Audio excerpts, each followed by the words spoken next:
So Max Munson, Yes. welcome. Thank you. Are you switching off your phone? I want to make sure that it's off. Yeah. Guys, those of you listening, this is also on YouTube with video. So if you want to see Max panicking and switching off his ringing, then At the switch last over minute. to YouTube. Yeah, last minute. Switch over to YouTube because you can see this with audio and video there. And so Max Charles Munson. That's right. Who names their kid Max? Yeah, it was... It's not Maximilian or Maxime or... It's kind of annoying. I was Yeah. supposed to be Maximilian. And Okay. Maximilian means greatness. Yes. So I was hoping for a Maximilian. And then I think I had this great name. It was going to be Maximilian Charles Jackson Munson. My parents agreed to this, and they went to sign the birth certificate. And then they got cold feet. It just seemed too long. And so they removed the Jackson, and then they shortened the Maximilian just to Max. Yeah. Yeah. And to this day, I have to deal with that. Okay. Short of greatness. But is that something like, are these names somehow from the family or you know what I mean? Or how? You don't have that in the US so much that you name. Yeah, a little bit. The Jackson was also from my mother's side of the family, and Charles was the name of her stepfather. Uh-huh. So, and then the Max was brand new. Okay.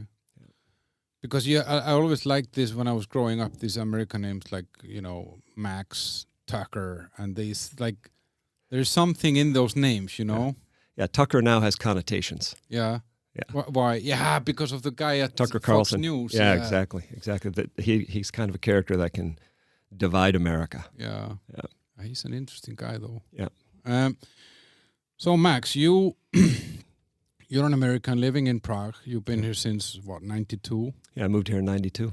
And I told you, we actually met you own a restaurant called Max Steakhouse. Right. And we met there kind of randomly.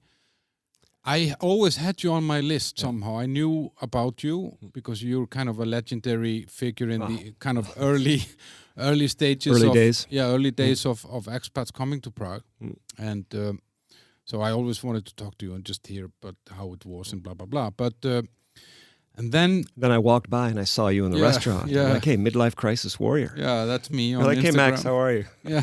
So we started talking. Then another coincidence that I signed up for a Wim Hof, like a breathing workshop, cold water breathing workshop. Yep, exactly. And it turns out that you were one of the instructors. Yes. So I thought, Yeah, okay, we're now teaming up for this now one. I really need to get Max on my podcast. So here we are. Yeah, thanks for inviting me.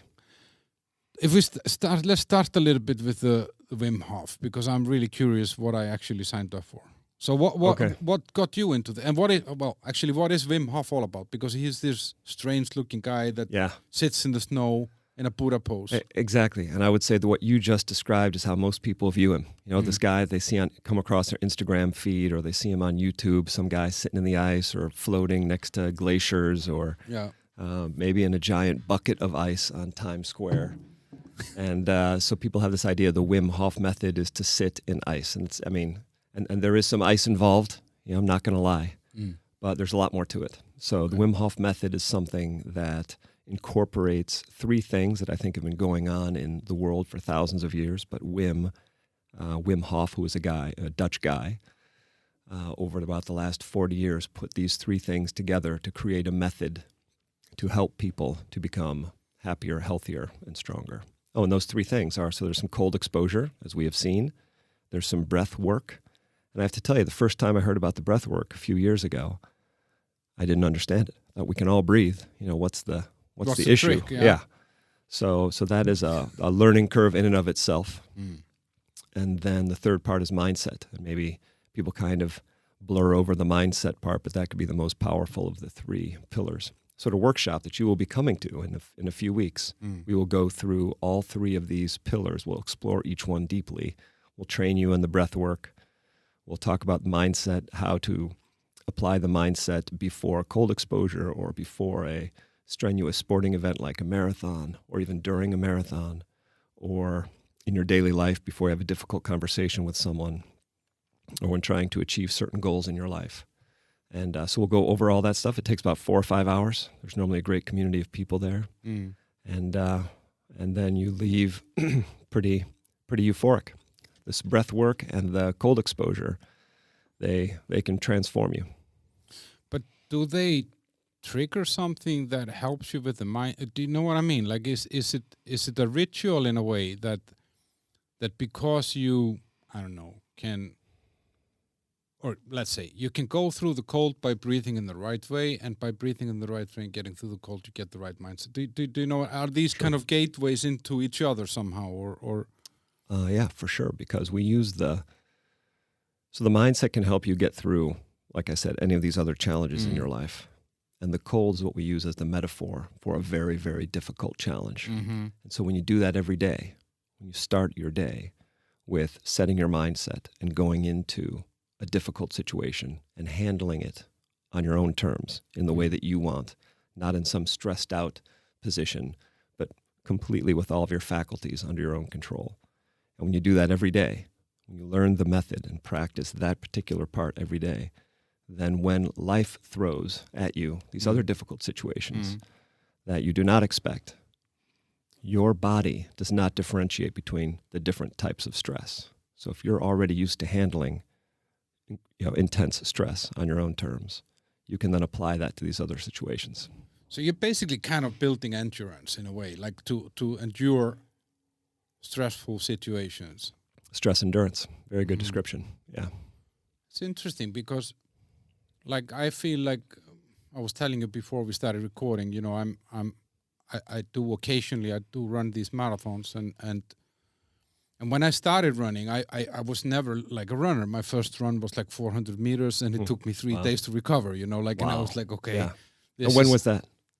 I don't know, like 96, 7 or something All like that. And I was just, I wasn't that healthy person, you know, like I was like, yeah, why should I run? I haven't stolen anything, you know, like I just didn't see a purpose, you know, and then, but then I felt what happened is that over time you kind of build that like base level of capacity or ability somehow.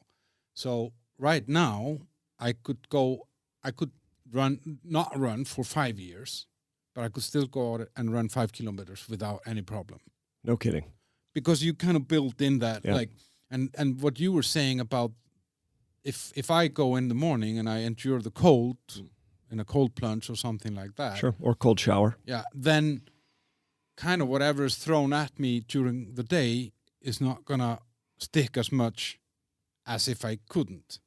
Exactly. And I feel the same with running, you know, because I feel that I've built both like a mindset and a physical ability to do those things, so that when somebody tells me, yeah, let's go and climb this mountain or something, I'm not going to think, oh, that's going to be hard. I think, well, I've done marathons. Right. Why shouldn't I, you know? Right. Yeah, I can handle that. Yeah. Is this somehow, you know what I mean? Am I? Very similar. So I don't need the workshop. No, I think it's a good point. Like, you're already many steps in that direction in a particular way already. You know, so definitely it is different to come to a workshop with this kind of prep that you have done than if you have come to it from, for example, your position in 1996. Yeah. And then I'm from Iceland, so I'm used to the cold. Exactly. You were raised next to glaciers. So I might, when is Wim retiring? Yeah, good point. We need a Wim replacement unit. Yeah, we're going to call you. But you said he started 40 years ago. Yeah, people kind of thought he was this crazy hippie there in the Netherlands. And they would see him going into these lakes, kind of chopping holes in the lakes and getting into the frozen, this frozen water. And people kind of made fun of him, and they thought he was a weirdo. And I think they gave him a lot of flack. And it wasn't until he started to do these incredible things. You know, he set all these world records. I think he did it so that people would, take him more seriously, and then take his method more seriously, because he knew from the beginning that this is something that can really help, be like an antidote to this modern lifestyle that we've got. Yeah, and I remember the first, I think it's probably like 20 years or something since I knew about him. Yeah. And then it was very much kind of a fringe thing, you know, like a alternative somehow, and hippie thingy. And then it somehow broke into the mainstream, like, in I don't know, like last 5 years, 10 years maybe. Yeah, so when he would set these world records, like running a marathon in a desert, with no water, or the Arctic Circle in his shorts and no shoes, and these crazy things that are like none of us can conceive of doing anything like that. That started to raise the awareness that there is this Iceman guy who's kind of crazy and does these weird things, and no one knew how he did it. And he kept telling people time and time again how he does it. But of course, it's so far from what we can imagine. No one took that seriously. And then he realized that the Guinness records are not going to cut it. He's going to need something more. He's going to need science to support what he's doing. And so he would, these doctors would approach him, and he would agree with certain doctors for one study or another. And then finally, this study in 2011, the Radboud University Hospital in the Netherlands, they analyzed him, and they said, all right, so if you can do these things, you can control your autonomic nervous system and your immune system. If you think you can influence those systems, that goes against everything we know in the world of science. So we don't think you can do it, but we have a test. And if you can pass this test, you'll be the only one who's ever done it, and it will show that everything you say, or much of what you say, is true. I don't know if you know about this study, but they injected him. And before this, the hundreds of other patients have been injected with a dead endotoxin called E. coli. And they would all respond as if it was a live endotoxin, and all their bodies become inflamed, internally inflamed. Immune reaction. Exactly, intense immune reaction. Shivers, fevers, vomiting, also like you see someone who has been injected with this, and within 30 minutes, they look like the sickest person you've ever seen. And this happened with hundreds of patients without exception. And they said to Wim, how about we inject you and you see if you can control your response, which is crazy, right? So sure enough, they inject him. Before he goes in to be injected, he does the cold and he does his breath work. He does his routine, okay. Before he even gets there. They lay him in the bed. They connect him to all these sensors. You can find this on YouTube. So they got, they're checking the inflammatory markers. They're checking his heartbeat, blood pressure, all this stuff. And they inject him with endotoxin, and he says, I will fight it. And he continues to do the breath work for 2.5 hours and gets no symptoms. No. And so the doctors are shocked. Like you can see their interviews after this. They're like, well, this goes against everything we've ever thought was true. This changes science. And so Wim thought he had the big win, right? And it turns out he didn't, because then all the rest of the medical world, the scientific community said, all right, yeah, you did it, but only you can do it. You're the anomaly. And he said, that's not the point. The point is we can all do it. They said, okay, well, if we can all do it, then train somebody else to do it. He says, okay, give me some people, and I'll train them to do the same thing. They said, okay, we can do that. How about we'll create a study group? I think it was like 24 people, 12 and 12, 12 who did not train with Wim, 12 who did. And they said, we'll give you this study group. How long do you need? A year, to work on these guys? And he said, no, give me 2 weeks. So he takes these guys for 2 weeks, not even 2 weeks. Like he takes them they give him the guys for 2 weeks. He trains them for 5 or 6 days, sends them home for the remaining days to continue practicing this breath work, the same stuff we're going to go over in the workshop, the breath work, the cold exposure, the mindset. Works on these guys. Within days, they're outside, playing soccer in the snow in their shorts and bare feet, and like just doing crazy, climbing Kilimanjaro Snezhka, I think, in Poland, and just doing these crazy things. And then sure enough, those 2 weeks are over.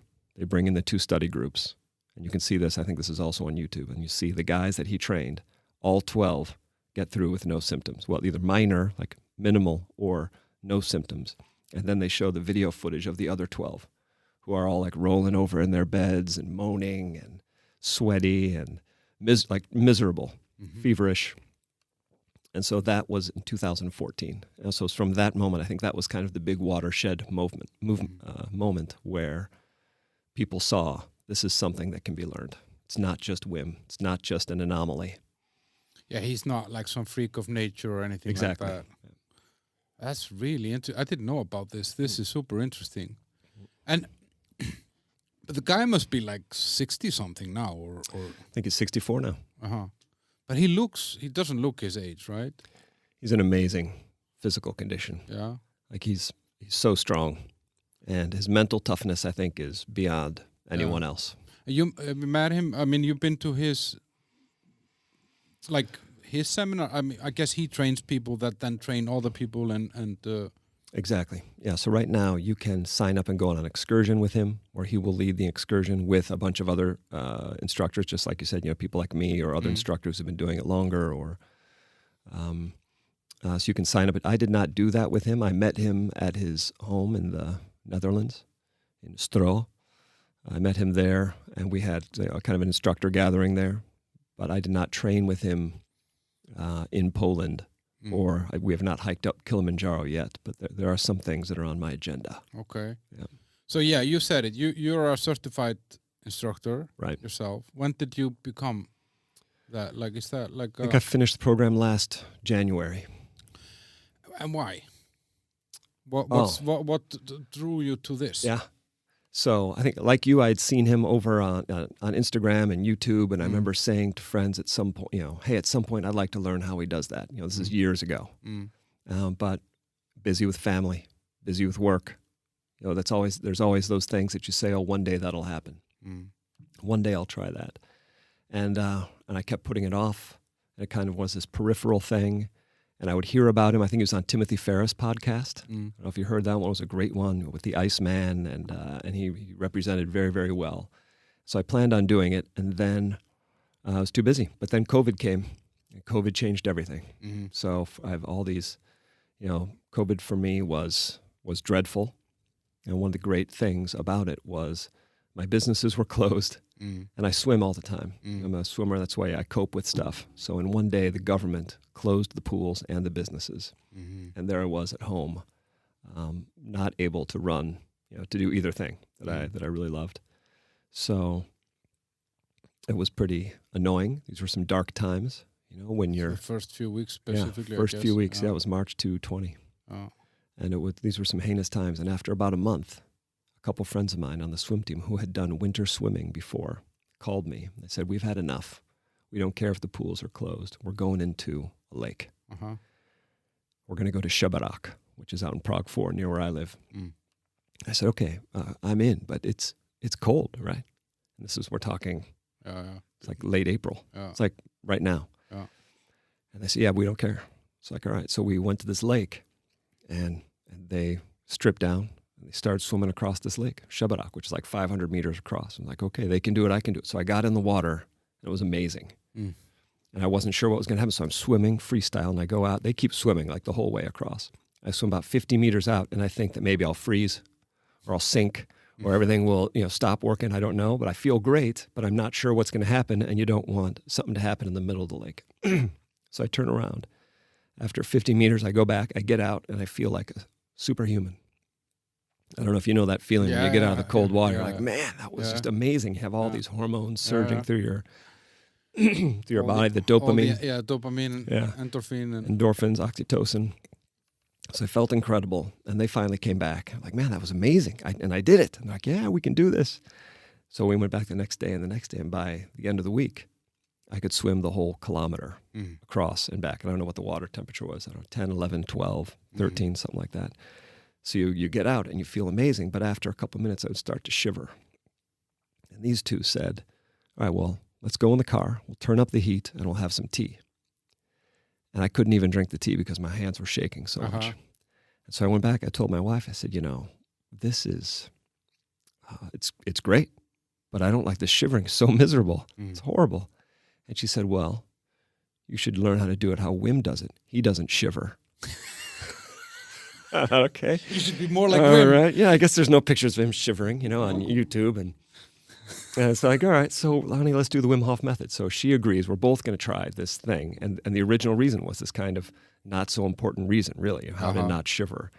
And to make a long story short, we didn't sign up because the pools reopened like just a few weeks later. And so I ended up just going back to the pools. But then, we all thought COVID was over. Remember, spring 2020. Yeah. And sure enough, COVID was not over, and there was another lockdown in September. And as soon as that lockdown happened, she and I signed up for the 10-week course. And I was about 5 video course that you can sign up for online. And about the 4th week in, I realized, as Wim takes you through these video courses every day, how much more there was to this method than just handling the shivering. And I just thought it was so amazing. I said, honey, this is awesome. I've got I want to teach this. And she said, yeah, she loved it too. And we didn't have enough money for us both to become instructors. So we agreed that I would become an instructor. And so we finished that 10-week course. I had to do another 10-week course, and then there's an instructor course. And then you finish the instructor course in Poland with a week of training at kind of the Wim Hof Center up there in Przieka. And just continue to love it ever since. There's many, many layers to this Wim Hof Method onion. But like that, like, so when you go there to Poland to do the training, are you put through some specific, I mean, I don't know, is it like a Cooper test in sport? You know what I mean? Like this beep test that or like a, what is it called? Like a 6-minute mile or whatever it was back in the days. So is that a way? You have to be able to be 5 minutes in the water, otherwise you can't become an instructor. Do you know what I mean? Sure. Is it something like that? I thought it was going to be exactly something like that when I went up there, and I was pretty concerned. I was pretty scared about how intense the cold exposure was going to be when I was up there, or not before I got up there. And then it turns out it is not like that. They want to check that all the future instructors live like they walk the walk and they talk the talk. So we need to know the stuff, and we need to be daily practitioners of the method. So then the things we do there, you're already doing daily. Yes, you end up doing this 10 minutes in the ice, or maybe you'll do some recycling, which means 2 minutes in an ice bath, 2 minutes out, 2 minutes back in, 2 minutes out for quite a few times. So you'll do these kind of crazy things, but if you're practicing the method every day, you're already ready. You're mentally and physically ready for this. And they try and make a point to not push people beyond exactly what is normal. Yeah. Wim has always said feeling is understanding. So if you say to them, you know what, I've done my 3 rounds of recycling, I don't need to do the next 2 rounds. They say, okay, you know your own physiology, we respect that, and you can step back. Now, to try and do the instructor course and not do any cold exposure, I think that's impossible. But they do not make you do 60 minutes in the ice. Yeah, it's not like that you need to be able to do much more, 10 times more than any future. No. They're not making you that, but they are making sure you know the stuff and that you are able to effectively communicate what the method is about. So they're teaching you how to teach. And there's a lot of that and a lot of repetition because there's a lot to this. It's not just, go sit in the ice. We have to learn what do you do before you get into the ice bath or before your cold exposure? What are you doing while you're in it? And then most importantly, what are you doing after the cold? Because that's when you've got to be the most careful. So to not shiver. Got to make sure not to shiver. No, it turns out that's not true. Shivering is fine if you want to shiver, but also if you want to continue the mind over body that we've been learning about already, and you want to continue that in your recovery, then there are ways to recover without shivering. Yes. And what has been like? What impact has this had on your life? Like if you look at it in a broader sense, both maybe, let's say, physically and mentally. Yeah. So there's so many things that we just take for granted, that we've picked up as we go through this society and whatever generation we were raised in, or like you and I have some overlap, and there's certain things that were ingrained in us, and I'm challenging this kind of framework, and this method helps me to challenge the framework. For example, walk it off. Don't be a wussy. You have some feeling, just walk it off. That's how we were raised. Hey, ignore your feelings. Let's get going. Don't be a wuss. Well, it turns out what we're feeling is important.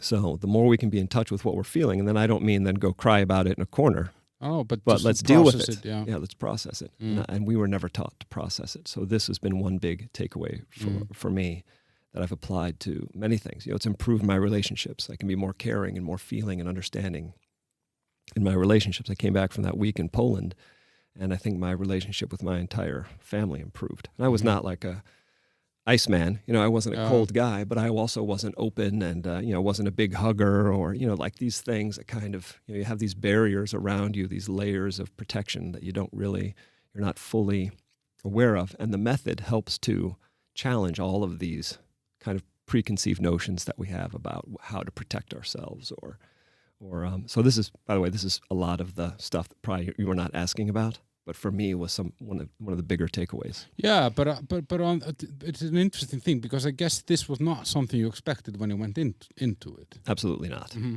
Yeah, I thought I was going to learn how not to shiver. Yeah, and we come out of it with becoming a better person. As far as I'm concerned, a better person. Yeah. But what about like physical health and stuff like that? I mean, do you feel any difference on that or 100%? So I would always like exercise in my life. I could go to the gym, or I could go to the pool, or I could do that thing. I was not a sedentary person. But on the other hand, I wouldn't push myself too far. Right? There were these wouldn't like, oh, if I don't feel like it, you might not go to the gym that day. Rather than looking at why you're considering not going to the gym and overriding that and replacing it with a good long-term decision, which is go to the gym. Don't sit there. Don't have that extra drink late at night. You go to the gym in the morning. So I could handle that kind of stuff in general. But how about going out into the if you look at some other challenges and you get used to these challenges every day, like we have a forest where we live in Lhotka. And so I would get up and go barefoot in my shorts to the forest in the snow, -6 degrees, go for a walk in the forest, maybe even a barefoot jog, and then come back because I knew that I wanted to keep pushing my envelopes. And one of the envelopes was, I don't feel like it. Why would I do it? Well, you've got to do it all the time, regardless of that particular feeling. If that feeling is one of laziness or staying in comfort, when you could find more satisfaction out of the comfort zone. And so now whatever those challenges are, once you build up that resolve, you can apply it to these other things. So just like, will I wake up extra early and go to the pool in the morning for that workout? Yes, I will. Am I swimming faster now that I can get those early morning workouts in without second guessing it ever? Now it's not like, oh boy, I hit the alarm. Should I go or not go? Now it's, I know I'm going. And I know this is where I'm happy. And I know how I'm going to feel after. And you get used to analyzing the difference between the catalog of reasons not to go beforehand and then the catalog of reasons you're thrilled that you went after. And pretty soon you're focused more on that second list of reasons. And that keeps you doing these things that make your life more rewarding. Yeah, it's an interesting thing because I do a little bit of this running, and I mean I go to the gym as well, and I've done some cycling stuff and a little bit. That's a good one. Yeah, you're running a marathon. Yeah. But I mean, like I'm not like running a marathon every month or 3-4 a year. I mean, but I like these things, like I dream about going to Mount Everest, for example. That has always been, when I saw that movie, this Everest movie where all the people died, I was like, I need to get there, Man. Not necessarily on that day, but where they died. But I did not have that feeling. I saw the same movie. Yeah, I came out of the cinema. I was like, I really need to get there. And I really can relate to this pushing and kind of that part, and the feeling of achieving this is so great. But on the other hand, I also like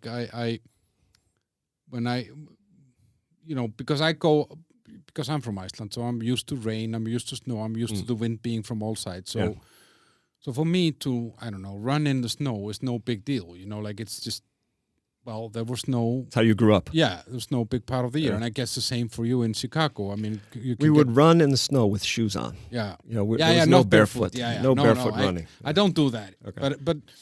But I can see how somehow, I tell my girlfriends, are you really gonna go out and run in this? And I said, yeah, these are the runs that make you a man. Exactly. And then she said, okay, it's a good thing. I don't want to be a man. I'm not going with you, But I feel like in some way we have built these societies around comfort. Yes. In every sense of that word. Yeah. And that means that something that maybe isn't an extreme. I mean, yeah, I agree. Barefoot in the snow is not your everyday Joe. Right. But being out in the rain, that's just human. That's just, we are waterproof, Right. And who wants to be afraid to go out? Yeah, but people are. Yeah. So we can challenge that, and we find, you know what? It's amazing out there. It's amazing to be able to do it. It's amazing to do it. And then when you're done, you feel even better. Yeah. So it's eliminating these fears, these challenging these paradigms somehow. Exactly. Yeah. But so So when I'm done with that workshop that I'm going to on the 20th of May, then I'll be able to. I will feel something after that. Would you think? You know what I mean? Yeah. I will come home and hug someone. You're gonna be a hugger. Yeah. Elmar, you're gonna be a hugger now. No, but do you know what I mean? Is it immediate? Do you feel like some immediate benefit or change? So if we do our job, and we bring out the method the way it should be brought out, which we've had great success doing that is where you are connecting more to yourself, like I was describing earlier. You're gonna connect more to these people that are there around you, and eventually there'll be some more connection with nature. That's some of the other stuff I was talking about. You feel closer to nature if you go out in the rain, do your run in the rain, if you do the swim in the cold water, or the walk through the forest when there's snow on the ground. So yes, you will have all of the tools that you need, and I think you'll want to continue with the practice. Some more, yeah. Yeah. So you'll be hugging. You'll be less afraid or concerned about the cold. I don't know how your relationship is right now with it. So you seem pretty relaxed about a little bit of ice here and there. But so this is like you're like a drug dealer. You're gonna give me the first dose 4 hours, and then I'm gonna come back for more. And then, it's a good metaphor. Yeah.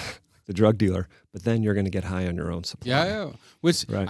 I never felt as high as when I finished a marathon. Wow. Yeah, I believe that. It's like I remember the first time I finished. My parents were there. I just walked past them, and I started flirting with the best looking girl that was standing there because I felt that I was indestructible. Yeah.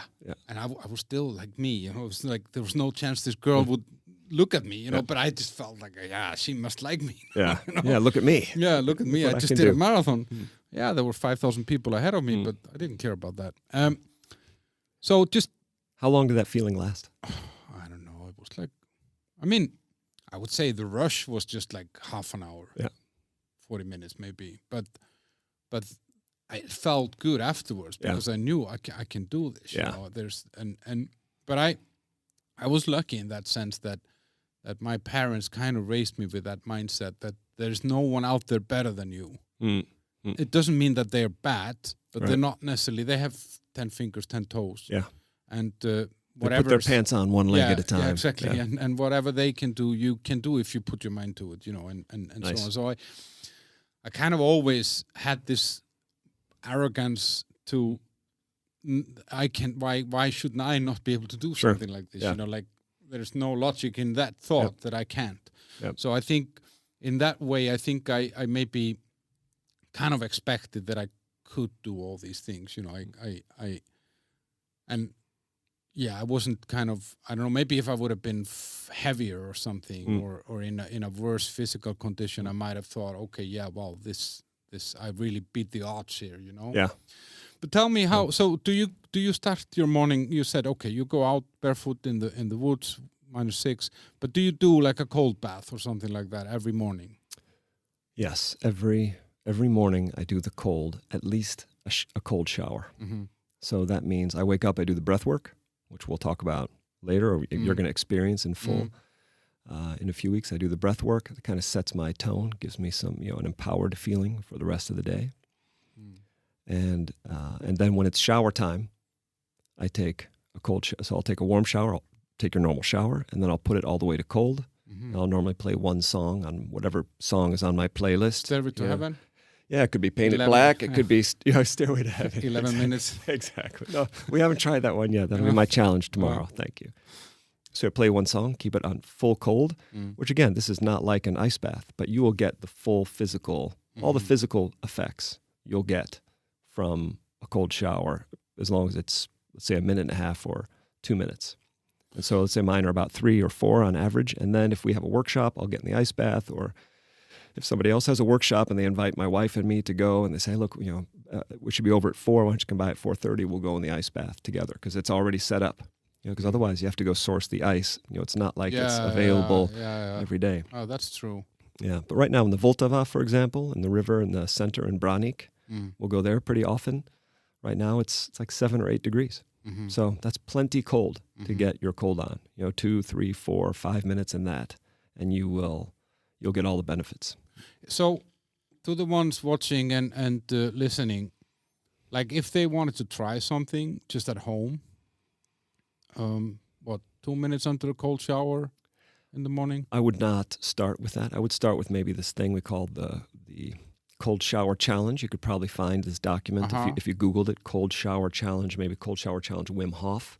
I think the document would probably come up, and it's where you see 5 days per week for 4 or 5 weeks. I guess that would be 4 weeks, where I guess you get 2 days off. I didn't know about that going through the training. You get these days off. And so you start off, I think, 15 seconds. Because if you haven't taken a cold shower before, you don't want to just try and start off with 2 minutes and then have this aversion to cold. You want to build it up. Oh. And especially if you're by yourself and you haven't done the breath work before and you haven't mentally prepared yourself and like been coached. So we'll bring people into an ice bath, but it'll take us a few hours to get them to the point where we're even putting the ice in the water. Mm. And so this challenge, you start off, I think, with 15 seconds, and then you build up by the end of the 4 weeks up to 2 minutes. And the benefit that some regular would feel would be energy or Yeah, so your goal there is you will definitely feel much more energy by the time you get out. Now, if it's a 15-second one, the energy, the boost will not be as big, and then the longer you go up to the 2 minutes, the more energy and the more kind of euphoria and these happy hormones that we were talking about they'll come out. And the immune system, I guess, will be boosted as well. Yes, they've done many studies, and they show that cold exposure, with the Wim Hof Method or without, there's other ways to do this. The Wim Hof Method, we recommend certain things, but in general, cold exposure, if you do the 60 to 90-second cold shower every single day, and you practice that every single day, then your chances of having a sick day, this is one of the studies they did with a few hundred participants, the chances of you having a sick day and having to not go into work because you're sick are 30% lower than if you were not taking those cold showers. Mm-hmm. So we have to do these other things to be healthy. We've got to eat well. We've got to have movement in our lives, exercise, sleep. And so this is yet another layer to make us healthier. I mean, it will not this will not guarantee you don't get sick, but it will definitely increase your chances of staying healthy longer. Mm. I actually, some years ago, I don't know, like 7-8 years ago, I started using cold baths as a recovery after long runs. Right. And I completely changed my kind of post-run routine in a way, because when I was starting to run the first long runs, they were like 18 to 25 kilometers, something like that. Wow. And I would do that like once a week, every Saturday or something. Then usually the day was ruined. I kind of felt like the rest of that day. Yeah, I was kind of drained. I had a headache, and I would kind of spend the day on the couch, and almost felt like a hangover, because you completely kind of depleted yourself of all minerals, and vitamins and all that stuff. And I didn't really have any kind of I didn't drink or eat anything during the run. And then after the run, I didn't really have any kind of routine. I would do stretching. And so what I actually started doing is I stopped stretching immediately after the run, but I would go into a cold bath. Okay. For like 1 or 2 minutes. Like just water from the faucet, not ice. Yeah, just water from the faucet, like the coldest that I could get from the faucet. Yeah. It's cold enough. It's probably like 12 degrees. Yeah, so I would sit there for like a minute or two. And apparently what that does is that it kind of stops the toxins from flowing around the body. It kind of stops them in their spot in a way. Yep. And then, or actually before I would do that, I would lie on my back with my legs up, so that it would kind of, I guess, I don't know, send the blood to my kidneys or something like that. Yeah. And then I would go into that bath, and then I would come out, then I would eat something, and it just changed completely. Now I'm 8 years older. Yeah. I go out less trained.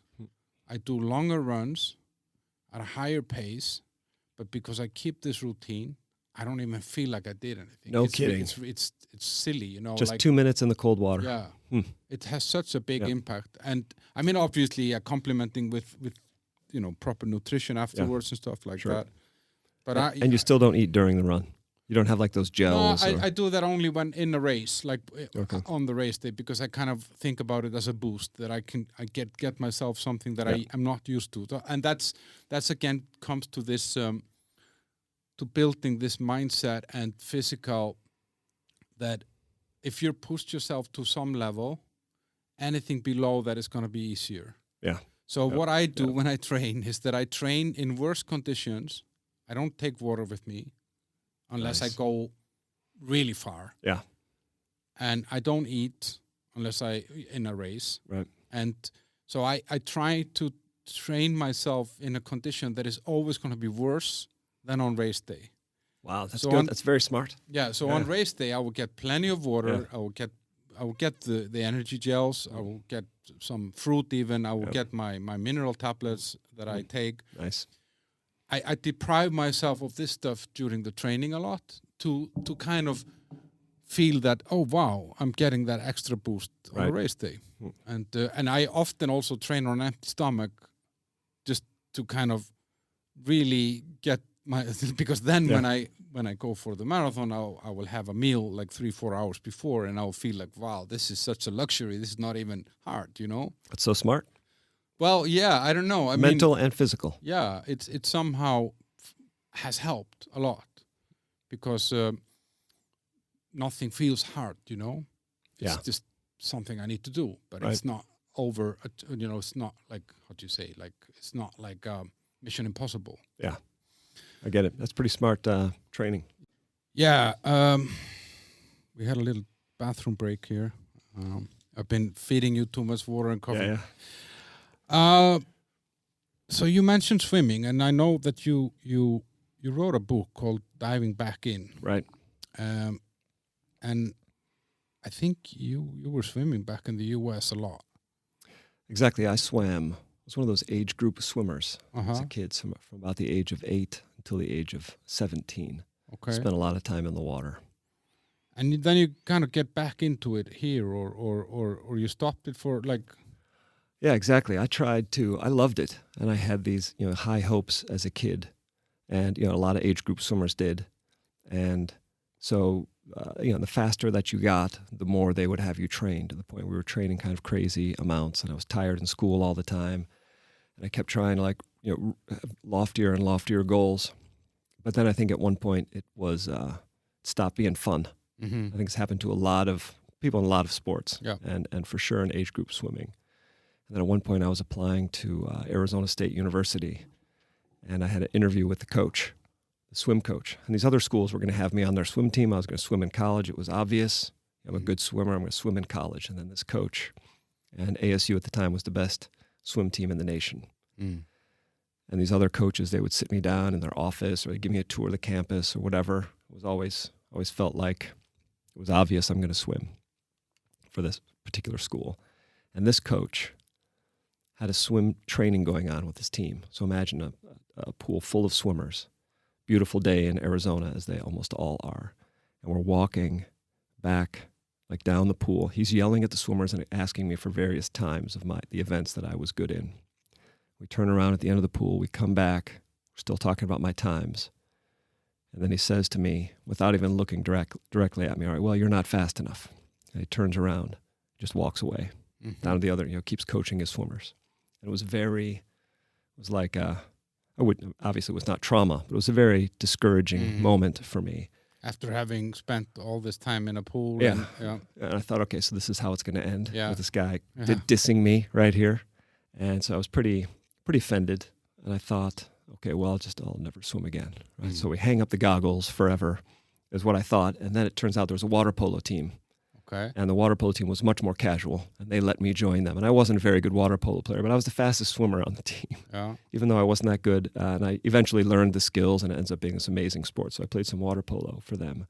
But I didn't swim again, and I had no desire to. Like, that guy was the final drop, so to speak, in removing the desire to swim again. And then, like 7 years ago or so, I'm having lunch with a guy in the restaurant in Yama. Yeah. And he's a friend of mine, this kind of all-around athlete guy, but not a swimmer, but a very fit guy. And he says, yeah, I was in the swim meet in London. I said, okay, wait, what do you mean a swim meet? Dude, you're 45 years old? Mm. And he said, yeah, well, it's masters swimming. I had never heard of, had you ever heard of masters swimming? I had never heard of it before. Well, it turns out that age group swimming continues. Yeah. And it starts at 25. And now instead of 2-year increments, it's 5-year increments, from like 25 to 30, 30, 35. And you can swim competitively in your age group with other people who are also. And so I was intrigued. And so after like 30 years, I asked my family if they were okay with me joining a swim team. And they all agreed, although my wife agreed because she knows that's like trainings away from the family and maybe a swim meet here and there where I won't be with the family on the weekend.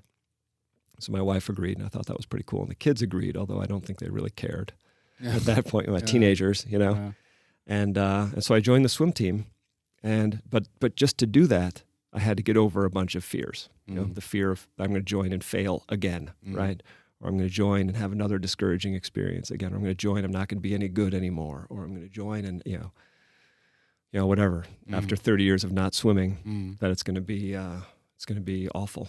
So I overcame it, and then I get so much joy out of this sport, more than I ever did as a kid. And so I wrote, the book is about that, so diving back in, and I use swimming as the metaphor for returning to something as an adult that you once loved to do as a kid. And now with our adult sensibilities, you know, now we're more mature, we've got bigger perspective and relationship. I can enjoy the trainings more, I can enjoy the camaraderie more, I can enjoy like setting the goal and then overcoming. If I don't achieve that goal, it's okay. I'll set the next goal, right? Instead of being disheartened or, you know, I didn't make the Olympic team or this university team or whatever the goal was at the time. So I'm so excited about it, I had to write a book. Yeah. So it doesn't have to be swimming. You know, like it could be playing the guitar. Someone gave it up at 18 or something. I'm one of those. Yeah? Yeah, I started playing again after having given up at 18 or something. And it's interesting. I was actually having a conversation with my dad about this. He spent a week with me here, and he was telling me, because he starts being a fisherman like 12, 13 years old, you know, goes on these boats and like he told me some really crazy stories, you know. He's in a month in Nigeria and he's in Russia and Siberia in 1975 and, you know, like... No kidding. Crazy stuff. Yeah. And he says, you know, like all of this was tough, but I wouldn't have wanted to be without it. And it really made me think about it, that some of the things that I struggled with the most as a kid or a teenager, like, are the things that I actually appreciate maybe the most right now, you know. So, and I want to go back to those things, and because now I'm a better person, you know, or there is more of me somehow than was back then. Good description. More of me now. Yeah. But I'm curious with the swimming and the Wim Hof, because, you know, like we learn swimming in Iceland. It's a big. I think it's because we're a fisherman nation that like it's a very kind of a go at 6 years old. You go to the pool and you go once a week until you're 18, basically. Oh, no kidding. Yeah, and with an instructor and everything, and you have to learn.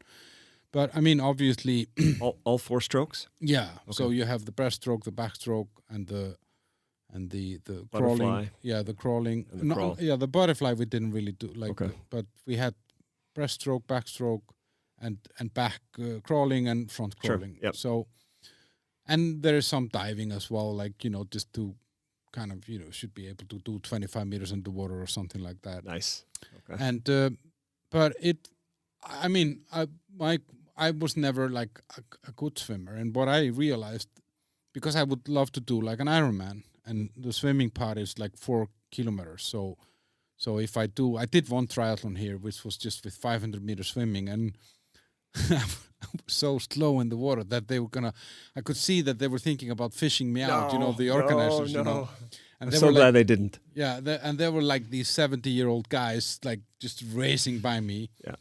And I made it up in the biking and then in the running, so it was okay. But then I just realized my problem is the breathing. Right. I don't get that rhythm somehow. Yep. And when I saw that you're a swimming guy, and then the Wim Hof is very much a breathing thing as well, some connection there, or you know what I mean? Is there? Yeah, there's some overlap. There's some overlap. I mean, definitely when you do the breath work every single day, you are increasing your lung capacity, right? And so you need good lung capacity for swimming, you know, especially if you're going to do an Ironman. Yeah. Then we're going to need some especially good lung capacity, which I imagine you have. You're running these marathons. This will, you know, so if you have a sedentary lifestyle and, you know, you're at an office job and you don't go to the gym, you don't do any, not even long walks and stuff every day, and then you start to do the Wim Hof method, your lung capacity, you will notice within days that you're improving your lung capacity. If you're already a runner. Yeah, it would take longer, or you might not notice that big of a difference. For me, for example, I was swimming already regularly before I started the method, and so I haven't noticed that big of a difference in the normal swimming. But we have these things called underwaters, which is like when you dive in or when you do a flip turn and then you push off. I feel like my underwaters are much, much better now because my breath hold, it's easier to hold there under the water. And then for the rest of the race, it's about the same. At least I haven't noticed a difference. So maybe it's 1% better or something like that. But it definitely helps me with the underwaters. So with otherwise applying the breathing to the actual sport of swimming, that will be difficult. It'll be difficult. You can definitely do the breath work before a race or in between, like I'll be at a swim meet where maybe I'll have 4 races in one day, and after 2 races, I'll do the breath work, and I'll kind of re-energize, kind of reboot my entire cardiovascular system, and then I feel better ready for the next 2. One. Yeah. Okay, so it's more like that. Yeah. It also helps me focus. Yeah. So if you can, doing the breath work, it gets you out of your head and into your body. So if you're out there, a lot of the things that are damaging us are all these useless thoughts of the monkey brain, questioning whether we should go out and do this, whether we should, what could happen with this? So why am I here? I don't want to get too specific, but all these things, these thoughts that are not helping us. And so the breath work helps us to take control of those thoughts and keep the brain on track that brings us to where we want to go rather than distracting us. Yeah, but I guess that's difficult. As I said, I mean, we have built at least in the Western world, like a very comfortable and a lot of excuses, like we're always saying it's okay to be unhealthy. It's okay to be this. It's okay to be that. And when did that start? I don't know, but it is okay, but it cannot mean that we are saying that's how you should be forever. Right. I don't know. Let's take the alarm. You say, okay, so it's very tempting to hit the snooze button on the alarm and not go for that swim in the morning or whatever. Right. It's okay if you do it once, but if you do it 70% of the time, it's not okay. Right. So I think for me, like, we have taken this okay to that 1 or 2 occasions. It's okay to eat, I don't know, comfort eat. Yeah, sure. But you shouldn't do that 3 meals a day, 7 days a week. Right. You can do that 1 meal per week or 2 meals per week or something like that. When you're on the road or some. Yeah. And I somehow feel that, I don't know why I started talking about this, that we have kind of, because you were saying those feelings, you know, like these, because we all have this. I have a constant monkey sitting on my shoulder telling me to smoke a cigarette, eat a candy, buy a pizza or whatever. But I just have to silence that motherfucker, because otherwise I'll be 150 kilos and I wouldn't do anything, you know. Right. And it's just the whole day and the whole week and the whole month and the whole year is a struggle with that devil, you know. And we don't need a society that is now telling us it's okay to listen to him. Yes, and that's and I think because sometimes he will have a stronger voice, but it just can't be always, because that leads to disaster. Exactly, chaos. Yeah. Anyway, talking about chaos. I kind of wanted to move us a little bit into, you came here to Prague, Czech Republic, 1992. Yeah. That must have been chaos. Yeah, that was amazing. Yeah. I felt like I was in uncharted territory. Right. And I was just a kid, right? So I'm a kid. I was 23, I guess. 23 years old. And I thought, I'm going behind the Iron Curtain. You know, Americans, we have these ideas of what it was like to live in the Soviet bloc and stuff. And gray, rainy, like we see in the movies. Exactly. Everything from the Eastern Bloc is gray and rainy. No, they didn't have paint anywhere. No, exactly. Yeah. Exactly. And this mist everywhere, like Kafka-esque mist. Yeah. And so I came over in 1992. I was living in France for a while, for a year after school. And then after a year in France, I was going to move back to America and get my MBA. That was my life plan, was get an MBA, work really hard for 20 years, save up enough money to open up my dream restaurant. Okay. And that was literally my life plan. Because throughout college, I worked in restaurants, the Hard Rock and the Improv Comedy Club. And I loved it. I loved being around the action. The buzz. Stuff's going on. It's a place where people are engaging fully in life, and there's it could be a comedy show, it could be a rock band, it could be Guns N' Roses came to the Hard Rock while I was there, playing 3 songs to this kid who made a wish at the Make-A-Wish Foundation. He was a kid who was dying of a terminal illness, and his wish was to hear Guns N' Roses play in the Hard Rock Cafe in Chicago. No. Yeah. And so I got to work security for that particular gathering. Wow. And, and Cheap Trick was Cheap Trick and Bo Diddley and there's these, other great musicians. Wow. And so I always loved it. And I always thought, okay, I want to have my own place one day. But of course you have no money. So I thought, okay, I'll work, I'll make enough money, and then I'll open up my own place. And so I was in France for a year. I was getting ready to go back to the States. I thought, okay, how about one more year in Europe, but I want to move somewhere else. And I had been hearing, as I was living in Paris, people coming through Paris, all these tourists saying, man, we came from Prague. Prague's amazing. You got to check out Prague. So I got a Eurail pass where for 2 months, I think it was a 2-month Eurail where I could travel as much as I wanted for 15 days out of the 60. I don't know if you remember those. 1992. So I visited a bunch of locations, and I made sure Prague was one of them. And although the Eurail pass, it didn't get me into Czechoslovakia. It was still Czechoslovakia then. It did get me to the border, and then it was like $1.50 to get to Prague from the border. You remember what the prices were like? Yeah. I don't know if you know, but and so I got to Prague my first time, and it was awesome. It was amazing. Like you're seeing all this beauty. I was coming from Paris, like maybe the most beautiful city in the world. And you come from Paris, and you come to a city of equal beauty that you had never seen before. Like we'd all seen the Eiffel Tower, right? We'd all been to the movies, right. And So never seen Charles Bridge, never seen Prague Castle, Vyšehrad, Old Town Square. I didn't know any of this stuff, and I'm walking along just in awe. And so I was thinking, how can I live here? Yeah. And that thought came immediately. Yeah, within days. Within days. Yeah. So I stayed, instead of 2 days, stayed for 5 days, came back again a month later, confirmed that this is a place that I could move to, and then I moved here 1 month after that. So within 2 months after visiting my first time, I moved here. To do what? So in Paris, I was an English teacher. So I had a degree in teaching English as a foreign language. I had a literature degree. It was a thing. I always liked the English language. I'm happy to teach it. As I traveled through Europe was my plan until I got back and did the MBA thing. And in Paris, I was getting in between $14 and $20 an hour per lesson. And I got here, and they needed English teachers like salt, right? I mean, they needed English teachers, and there were many jobs available. And do you know how much they paid? $2 or something? $1 an hour. Yeah. So I could have gotten a job just like that for $1 an hour. I just couldn't bring myself to do it. I thought, I can't go. It's different. Like if you just get to Europe or something, or you're just trying to have an experience, but I was coming, literally making 20 times that. And so I thought, okay, I got to do something else. And so I spent a lot of time in bars thinking about it. Meeting interesting people in these bars, experts in the industry, otherwise known as waitresses and bartenders. Yes. And spending a lot of time finding, doing my due diligence, and with a friend of mine who moved over with me.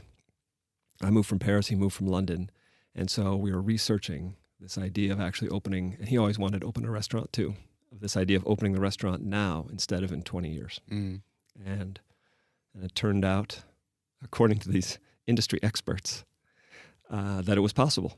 And so we ended up deciding to move here and make it happen. We went to the Chamber of Commerce. We had a meeting with them, and it turns out, yes, Americans can set up a business if you do this, that, and the other thing. A bunch of catch-22s there that we then kind of made our way through. And we wrote a business plan to try and get seed capital from friends and family to invest in this Eastern Bloc nation, is how Americans viewed it, even though we know it's Central Europe. And our first business plan was so bad, because we were a couple English majors, that no one invested, not a single dollar. So we had to go back to the library and meet with some other consultants, and we couldn't pay anybody anything. So we'd invite them to lunch and ask them questions during lunch, right? So everyone's up for a free lunch, right? Yeah. And so we asked these guys from Price Waterhouse and no, really? And it's like, how about you do these financials? We don't know how to do Excel. We don't know how that works. And then in the library, we learned how to write a real business plan, and we wrote a real business plan that went from 14 pages to 34 pages with a huge marketing segment and financials, kind of pessimistic, neutral, and optimistic, outcome scenarios. Very pro. And it was much better. I would definitely not describe it as pro, but it was much better. And we got enough money to open up, to get the project started from friends and family with the second business plan. And that ended up being which place? So then, we got enough money. Eventually, then the rest of the money we sourced here locally from 2 strategic partners. And then we opened up Restaurant Yama on Viamier Street near Wenceslas Square in March of 1994. So it was about a year and a half after I moved here. Wow. So it took a while. I think just to get the seed capital was like the first 6 or 8 months, and then the rest of the time to find a location, to completely reconstruct the location, get all the permissions, etc., to open up. There was nothing there before. It was dead, empty space. I know this place. It's kind of, when I moved here in 2009, I think I went there once to watch the Super Bowl or something like that. One of the first places that had proper burgers here. Yep. You've had that place until just recently, right? Yeah, I think I had it for 27 years. I sold it during that first year of COVID. Wow. Sold it for a bit of a COVID price, but I was happy to sell it because I had 2 restaurants at the time, and I needed extra money just to keep the other restaurant going. Mm-hmm. And it's still operating. I mean, Yama is still... Yeah, it's interesting. So there was a Russian couple that bought it. They ran it for 2 years, and they just sold it just maybe 2 months ago.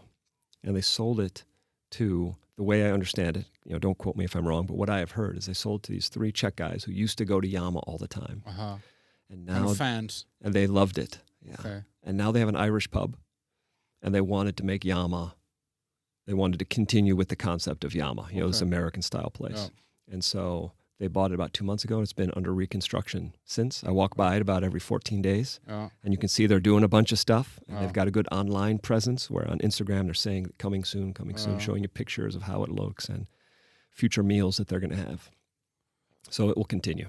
How coming here in 1992, I mean, what was kind of the biggest culture shock for an American, like a young American? Yeah.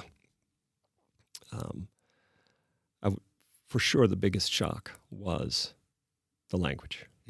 So I had moved to France. I was there for a year. The French grammar and the American grammar are essentially the same, except we don't really use the subjunctive in English.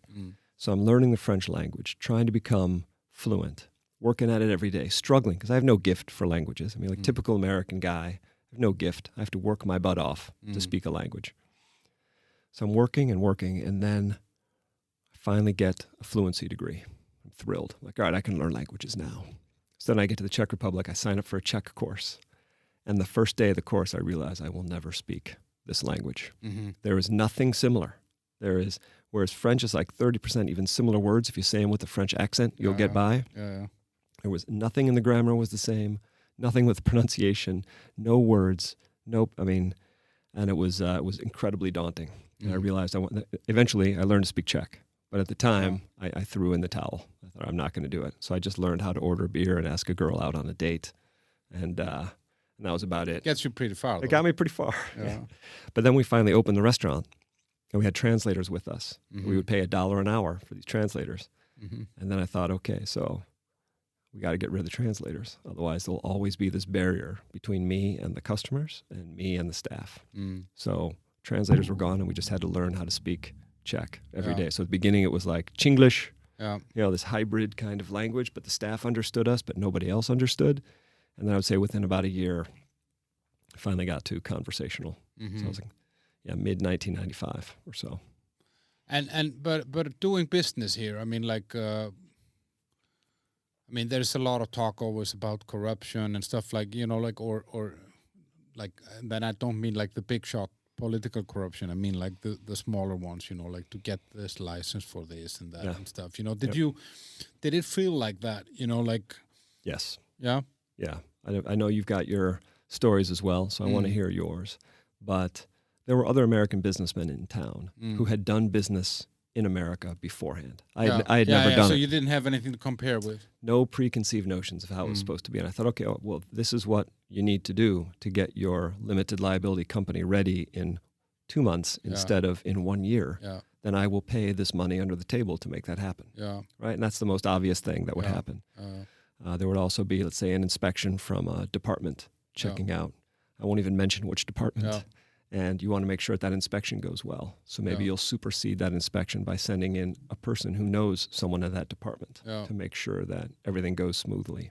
And those are the things you need to do, because otherwise their hands are, you can find a hand that's stuck out and they're asking for more.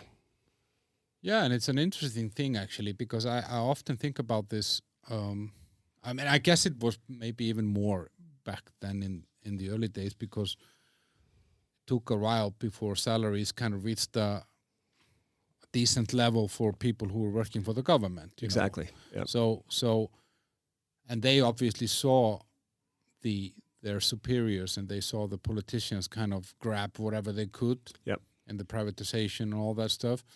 And I often think, because we still have this corruption here. I mean, like, we're not talking about big things, but it definitely, you might go to the foreign police or some public office like that, and it's better to take a box of chocolate with you, or if let's say you wrote a book, for example, and you might bring that book and you will sign it to that person, and you will slide 1,000 Czech crowns, which is like $40, into that book, and say, here's a gift from me, and then you know that you'll be top of the pile versus bottom of the pile. Exactly. That's a very good description. And it's in healthcare as well. You can pay yourself in front of the line in hospitals and stuff like that. And I often think about it, like, in some way, some of this, like, isn't so bad, actually, because the alternative would be that everybody paid more taxes and these organizations would be funded better. Mm-hmm. You know what I mean? That there would be, the salaries would be better and the systems would be better, so that there wouldn't be a need or a chance for corruption. Yeah, there could be more integrity in the workplace if everyone's getting paid enough to live off of. Right. But that would mean that all of us would pay more. Right. Now, if I pay myself a little bit ahead somewhere, at least I'm a user of that service. Yeah. So they're kind of, like, they're getting the money from the person who actually needs that service. Yeah. And I often think about if one of the reasons why it's not being kind of cracked down on is that the politicians know that the public knows what they do. So it's better just let them do their thing, because then we get away with our thing. So there's almost, I get this feeling that there is this kind of silent agreement in some way that let's just leave this. Everyone gets by somehow. Yeah. And instead of kind of cracking down on it. I don't know if you have this. I would describe that way you described it as a very good description of how it was in the 90s and early 2000s. And now I feel like the lower level has been more and more, has been decreased to a large degree. Thanks to the European Union legislation used to people, the higher wages as you described. Yeah. Particular safeguards have been put in place throughout, I think also because of the European Union, to make sure that now when there's an inspection to the restaurant, there's always two people, never be one person, etc. So there are those types of things that are in place, whereas I do not feel that at the higher levels there's been any decrease. In place. No.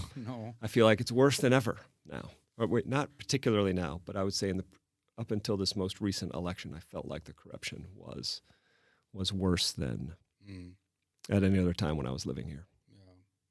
No, I mean, it's, if your local politicians and everyone around you are going to be corrupt, it's very hard to say to yourself, but I'm going to do everything by the book. Right. I'm going to be the good guy here. And but did you ever, like, starting out, you say like 94, 95, I mean, is there a mafia here? Do you know what I mean? Like that comes to a restaurant and says, listen, guys, you got to pay.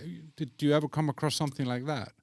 Yeah, so for sure there was. So after in 1995, 96, we also opened up a rock and dance club called Club X on Národní Street. And then we moved it to Napříkopě about a year and a half or 2 years later. And these are kind of two of the main streets in Prague, like busy downtown streets. Top tier location. Oh. Top tier with like 1,000 square meters in each place. We could put in 700 people into that club if it was a big night. So imagine you're charging at the door, you're charging for drinks, and you have 700 people coming in your club. That is a lot more income and attracts a whole different type of person in the Mafia realm than a restaurant that's selling beers and burgers. Right, so that same mafia that would ignore, let's say, the original restaurant became interested in the club business. Mm-hmm. So we had a couple run-ins with them. One came in and told us, for example, that they were our new security service. We said, no, we've already got one. They said, no, we're coming in tomorrow. We will be starting tomorrow as your security team. So what do you say to those guys? Mm-hmm. That was one that we had to deal with.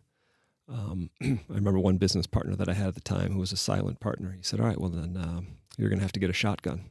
And when they come in, you're going to have to stand there with your shotgun. And then they'll go away. I'm like, I don't think I'm ready to do that. Yeah. I'm from Chicago, but that doesn't mean I'm walking around with a gun, Yeah. And but how do you deal with that? I mean, do you know what I mean? Like, and what's the mechanism? So they come in and they say, okay, we're your new security. Yeah. If you would just take them in and say, yeah, fine. Do you pay? Yeah, you have to pay that whole team a lot of money. And it could be the beginning of the end because you have slow nights. So how are you going to pay those guys on slow nights? They're trying to command double what the normal security team would ask for. Mm-hmm. It was unsustainable to even consider that. Plus you have to see those guys every day. Mm-hmm. So I asked all of my contacts, and finally we had one contact who was peripherally connected to a Russian group. Mm-hmm. And he said, you need Igor. I was like, okay, what does that mean? So you will hire Igor, and Igor will be at the door. Mm-hmm. I said, okay. So Igor comes the next day, enormous Russian guy, not a big talker, enormous guy. And I'm not talking muscle, okay? And so we sit him in a tall bar chair at the door behind the ticket counter. So there's a ticket counter where you buy your tickets, and then you've got to go through this security one before you can go in and down the stairs to the club. And he's just sitting there. And he is also one who costs double what our normal security team does. So we're paying him a chunk of money, but he's sitting there. This mafia group comes in. They see him. They don't say a word. They leave. Mm-hmm. They know that we're now connected to a different group of people, and they're not going to touch us anymore. Mm-hmm. Problem solved. Except for one thing. Now we've got Igor. Yeah. And Igor wants his job. Yeah. So he keeps coming to work every day. And I'm not going to tell him he doesn't have a job. No. So we're paying him, week after week, and after like a week, we say, all right, so Igor, at least you rip these tickets. Yeah, you can do something. Yeah. And he said, no tickets. So he's sitting there, doesn't do anything. Like he looks threatening, right, at the door, so people maybe feel more secure or less secure depending on what their setup is.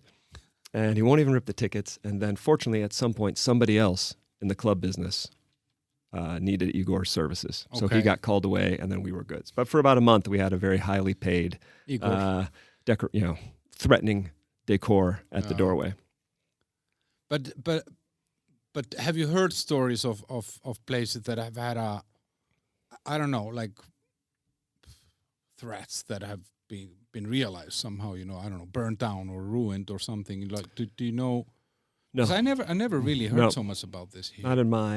Not in my group. And I know a bunch of these guys who've been around since the 90s as well. We probably have a bunch of mutual friends that we could talk about. And we share stories pretty often. I've not even heard these guys. We've had these run-ins. Someone has someone threatens to break their legs. That happened to my business partner, one of the other Club X's, which did not happen. But that mafia did end up getting us legally forced out of the location because they pulled their shenanigans with the judge who was in charge of this particular case. We had dotted all of our I's, crossed all our T's. Our contract was rock solid, but they paid off the judge, and the judge ruled against us, and they forced us out of the location. Mm. So there are other ways that it works without just violence. It's an interesting, it's this what you're saying, forcing out of a location. It's one of those things that is a little bit scary here sometimes, is that you see, but I mean, I guess it happens everywhere, but here is maybe the system doesn't protect you as well. Like, let's say you open up a business in someone's space, you rent that space, and he actually sees that business is going well. Yeah. That it can be very tempting for that person not to extend your lease or something like that, and kind of get you out because they know it's too expensive for you to take down everything that you built in there. You have a ventilation system or whatever, so that's going to stay. So he saves himself that investment, and he can either start a new business or he can sell that off, that space and that lease to somebody else. And I always had a feeling that it's easier to kind of get away with dirty tricks here than what I'm used to in Scandinavia, for example. I mean, obviously that's a smaller community, but how would that be? I mean, business ethics here versus the U.S.? I mean, well, you never ran a business there. I never ran a business there. Like I said, in some ways that was a good thing, and in some ways not so good. But I agree with what you just said as well. We had one point in the second club on Napshikopje, where the landlord didn't want us to remove some of our equipment. And so we were fully paying the lease every single month. And we went in to get some stuff out because we were changing some things around. And he said, "No, I don't want you taking anything out of your club." We said, "All right, well, we're taking it out. I mean, there's nothing you can do." So he put a security guard there with a giant chain and a big padlock at the end of the chain. And he was standing in front of our door and stopping us while they had a locksmith come in and change the locks right on us. And we had paid the lease. We could show we paid the lease. We could show that we were, law-abiding business people. I had my lawyer come in. I called the cops. The cops looked at this guy, who was one of the Mafia members running the street. They said, "We're not going to do anything here." And they walked away.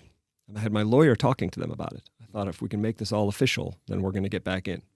And there was no official way to get back in. I had to bring a group of 15 guys, surround the door, and have our own locksmith come in so we could get back in the door. We needed more tough guys than they had, and that was the only way in. Wow! Just it was like guerrilla warfare, somehow. But this has changed. This is less nowadays, I guess. I mean, and you hear less about these things, right? Yeah, and I haven't had a club like that and no Mafia interactions at all since those late 90s. So if there are other things going on, I do not know about them. But they would hit the high-end places that are downtown, pulling in. Because there's a lot of cash. Exactly, the prime streets, where just the rent on that street could be 5 times what I would pay. My place right now is on Ostrovny Street at Národní Street. It's some normal rent. I mean, but still downtown. Yeah, it's high for Prague. I mean, it's Prague 1, so it's high, but it's not crazy high like if it was on Pařížská Street. It could be 5 times more there. And what I often think about with this is that kind of one of the it's a weird thing to say, benefits of a corrupt system. Yeah, that's true. You'll be the first one to say this. What I feel here versus living in Scandinavia is that in Scandinavia I feel that government and authorities are they're kind of very much in your face somehow. Like I remember when I lived in Denmark, the tax would be sending you letters and asking questions all the time. And even when the post office was on strike, the tax was somehow still able to send you a letter. So that it's like, I don't know, they had their own distribution or whatever.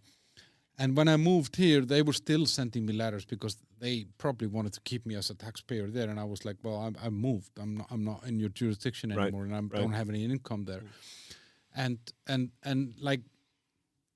the authorities, like in, let's say, hygiene, in gastro, fire department, all this, they're very kind of active, let's say. Whereas here, I feel there's a bigger kind of gray zone and negligence in some way that I have a feeling that people just think this will just take care of itself somehow. I think there's a lot of that. Yeah, and the same feeling. And we'll just allow the market. Okay, let's take an example. Like you, if a restaurant causes a salmonella in Iceland, that restaurant will be closed by the authorities. They will come and seal the door even, like there will be some, and that will be in the news and that will be all over somehow. It will be the big thing. Maybe it's because there's nothing interesting happening there. But here I have a feeling, and I know places here. I know one place here, a horrible place that I would never go to, that has had massive issues with rodents in its kitchen. Oh my goodness. And that guy that owns that place is still in the news. He's still in media. He's still on social media and everything. Yep. And I have a feeling that, that's like, okay, well, the customer will just have to figure this out themselves. Right. We are not Stop here. Going. Yeah. Yep. Do you get this feeling? Man, I did not know. So I'm still afraid of the hygiene department. And they can, if someone turns in a complaint about a restaurant, for example, like if there's a salmonella complaint, I believe they are shut down. I don't know of any way now where you could stop that from happening, and that's good. We had, I think, like 3 complaints that I can think of where the hygiene department came in. All 3 were disgruntled employees who just wanted to cause problems for me. And normally I get along great with everybody, but that there were and with 3 all these years, things. I mean, 20 something three's not years. bad, right? And so the hygiene came in, and they did a serious inspection of everything. And even if they didn't find that particular thing that was complained about, they make a point to find other things, and then they make a point to, they say, all right, you've got 14 days, and we're going to come back in 14 days. This all must be fixed. And I take that very seriously. The other restaurant guys that I know take it very seriously. Maybe we would not have in the 90s, although I don't remember that happening in the 90s. Maybe it's different also being a foreigner versus a local. Yeah, I got that a lot. Once I started speaking Czech, it helps. Yeah. It helps a lot, especially, communicating with people in their own language, in their own country, really drops that barrier. I don't know if it drops at 100, but it lowers it quite a bit. What has been the biggest change that you have witnessed here in those, what is this, 29 years now, right? No, yeah. 29 years. 30 years next year. Yep. That's right. No, because it was 92, so it'll be 31 years. 31 years. 31 years this year. What's the biggest change that you witnessed here? Man, there have been so many changes. Yeah. You described that gray, Eastern Bloc kind of American notion that we have of things, but it literally was like that. You walked in and there was a layer of grit on all these beautiful, maybe not the castle, there was a layer of grit on all the buildings. There were no lights on the tin church. There were, it was like this poetic kind of place with coal burning homes. So there was the gray and there was the mist, and the mist was from the coal, this pollution kind of hanging over. And now you walk through and you see this beautiful, lit up, well-painted, well-preserved, renovated city. I mean, that's got to be the most striking thing. Obviously we could talk politics. We can talk about the attitude of the employee. Before we had staff who, if you didn't hire young staff, there were staff who were raised with the notion that, if I am at work, I am working. Meaning they don't have to do anything. They just have to show up. Right? And there was this kind of, I don't know if this kind of socialist mentality of I am at work, therefore that's enough. And so there was no impetus to move up a level. There was no impetus to do a good job. There was no impetus to be proud of what you had done. You're there. You just get the stuff done you have to do, and then you get to go home. Right? And there was that attitude for many, many years from people. So we had to hire young. And now I don't get that at all. I think you've got a young, go-getter, well-educated workforce here. There might be some issues with some of the younger generations that maybe I don't want to mention.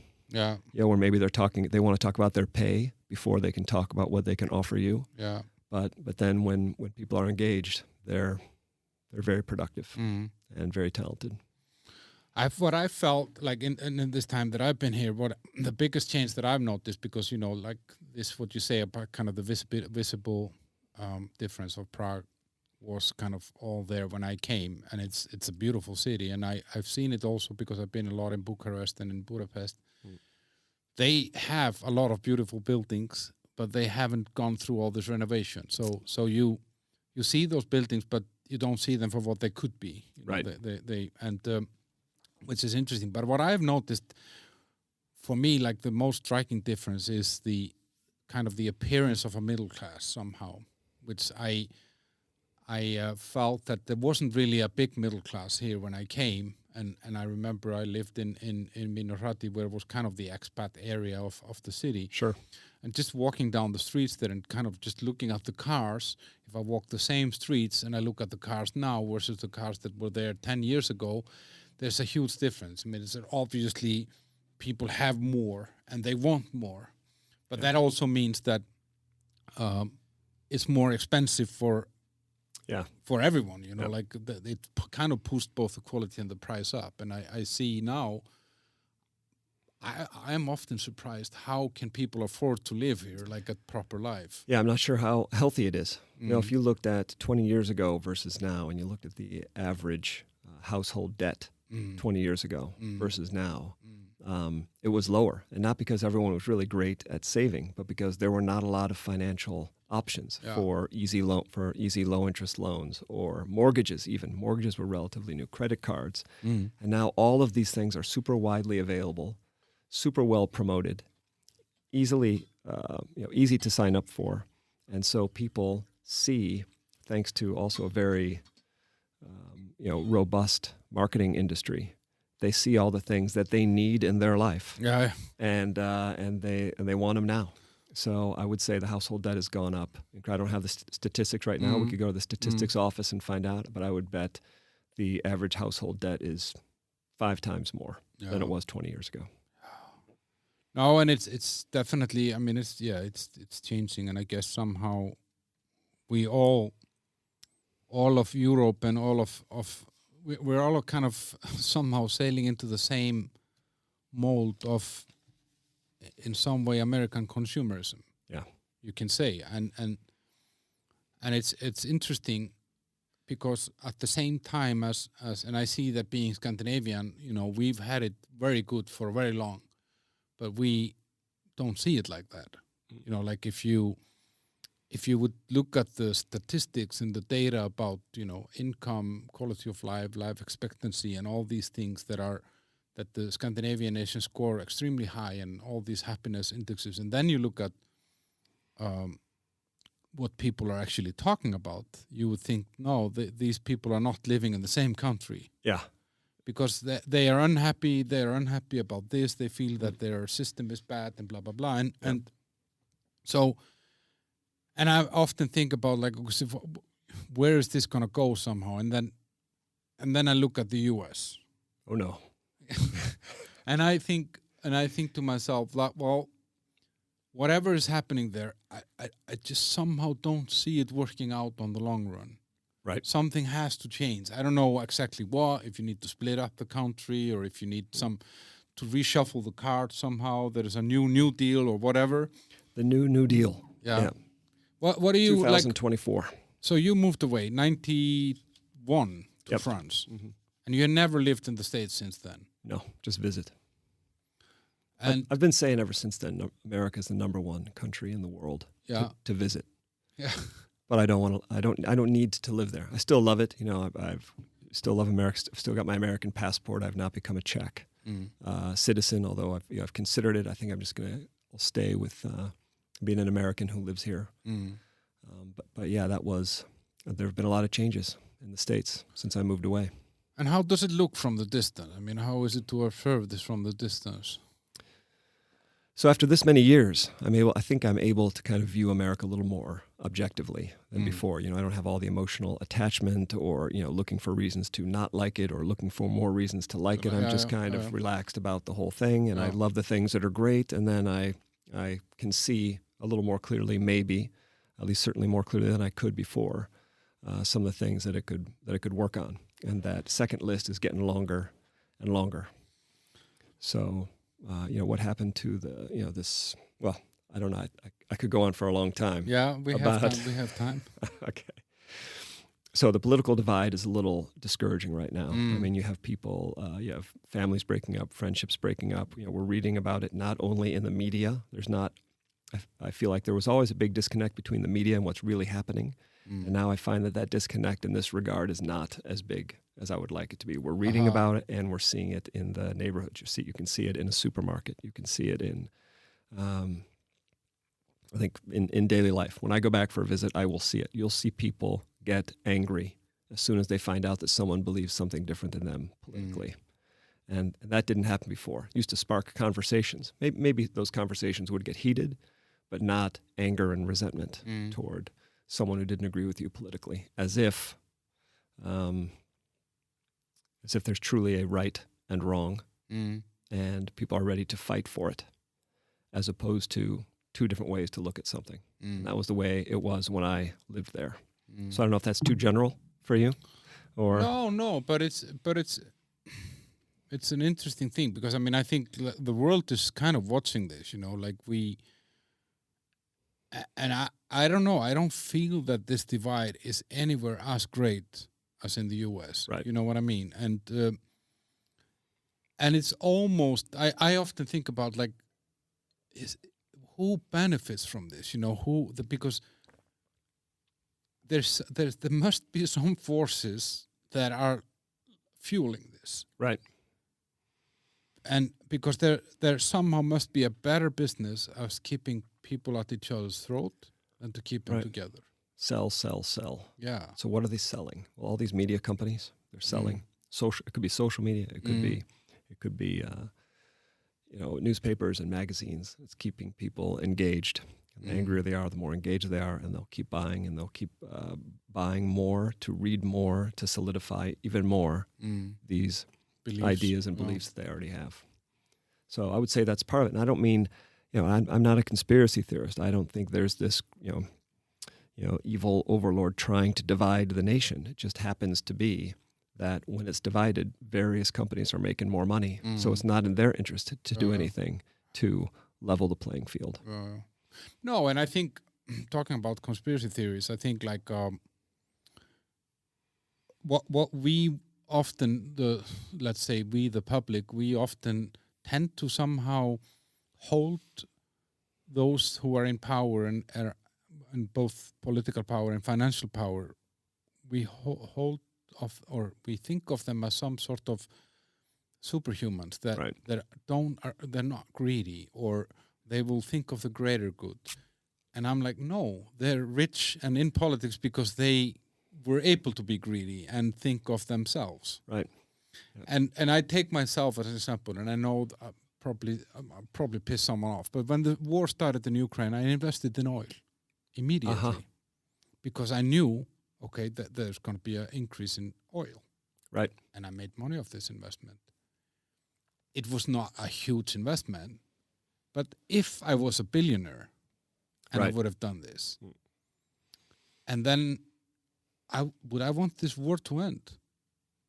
Right. Versus me making billions off this war.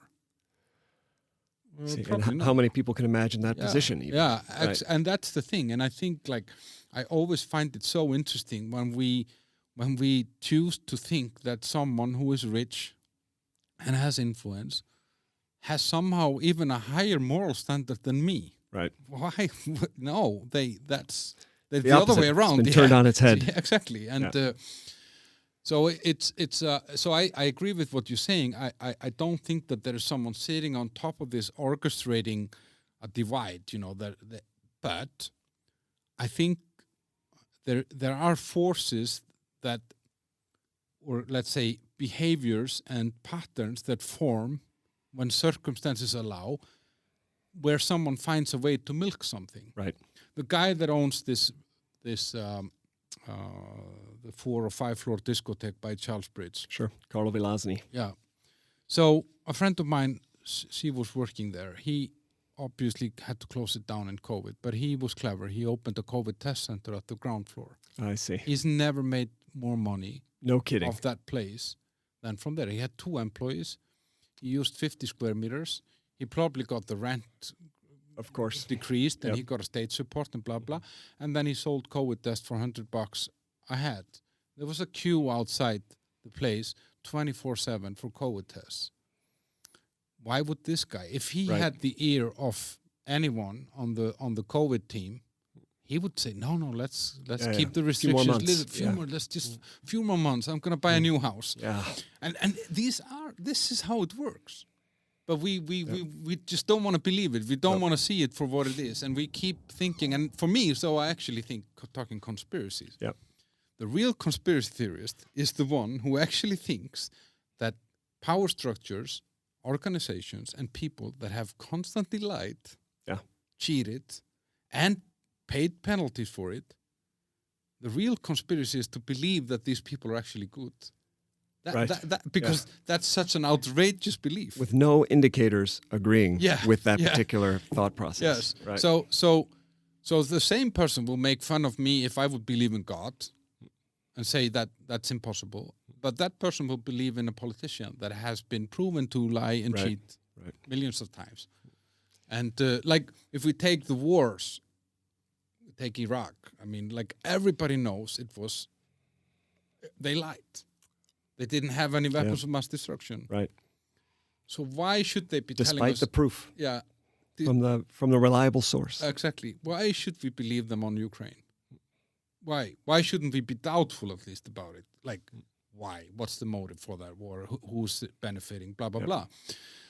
So it's an interesting thing. And I don't know. Yeah, we kind of went off. But this divide is growing. Agreed. And it's hard to discern the truth. Yeah. It's harder and harder to discern the truth. You need an even more critical eye now than before. Because if you just stick with particular news sources, they will keep feeding this idea, like these half-truths, or however we want to describe them, and keep confirming these notions. Whereas if we look into alternative sources of news, and I don't mean the fake news on social media, but I just mean getting away. In America, we've got CNN and Fox, and anyone who just keeps watching Fox, well, they're going to become brainwashed in the ways CNN, of the right. And same thing on the left. And so I'm not picking one over the other. I am saying, take a look at both, and then find something else that's a little more investigative and a little bit more objective. I would take, for example, we would view the BBC as a little more objective than either of these two that I just mentioned. Yeah, and I think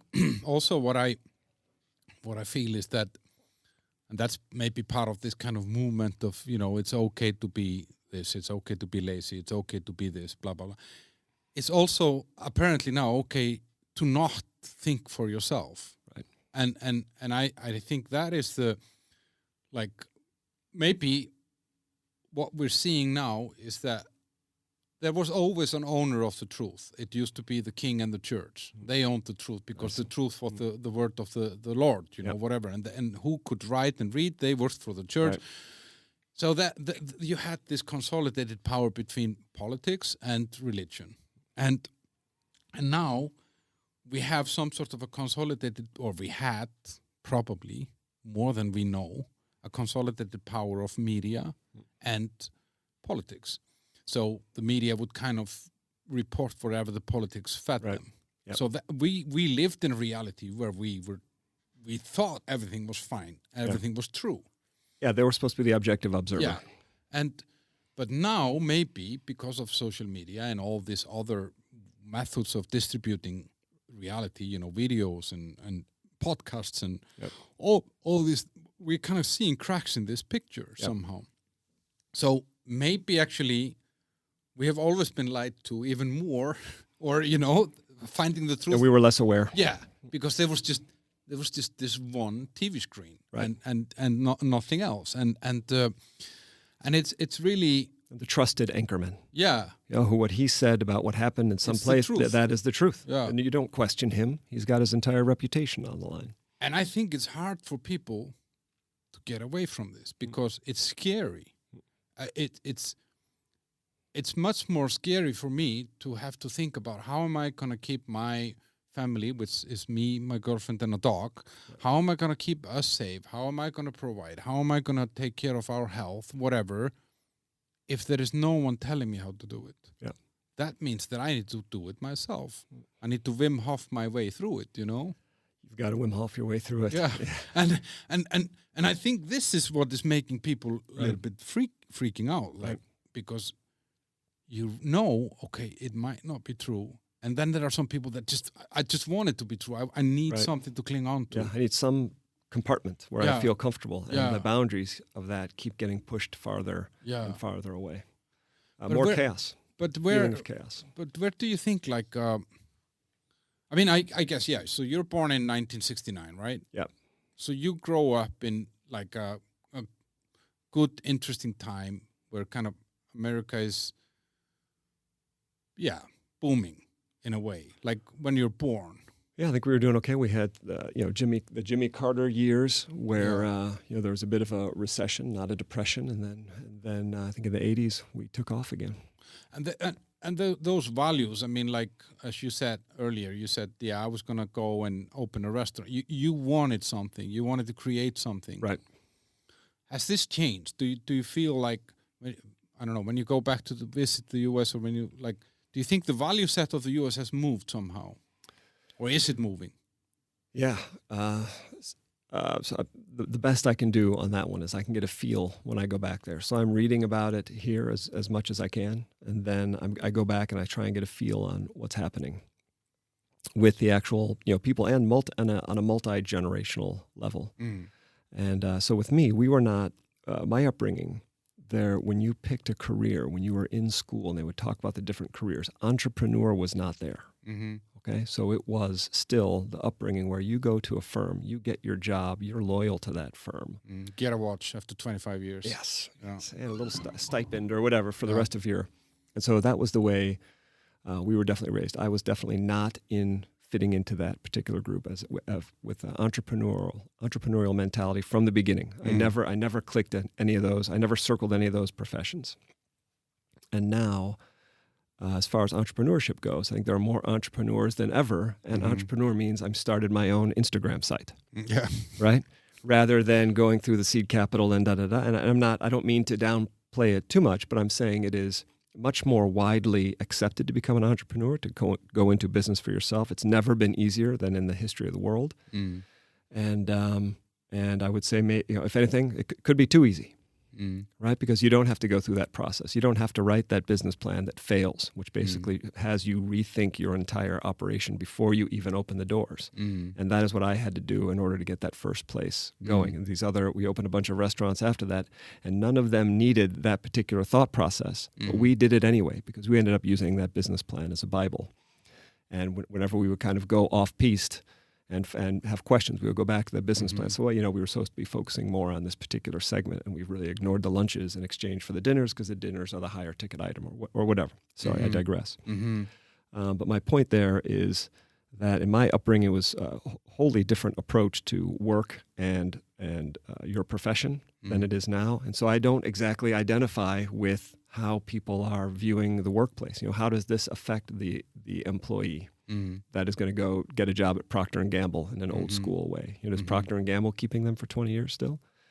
Can you still join your law firm, become partner, and stay there for 20 years? Or has all of that changed and become more, not nebulous, I guess more ephemeral is what I'm trying to say. Is everything now gone from the 20-year plan down to the 2-year plan? Yeah. And instant success also. Exactly. People don't have patience now. And it's interesting because, as you said, it's never been easier.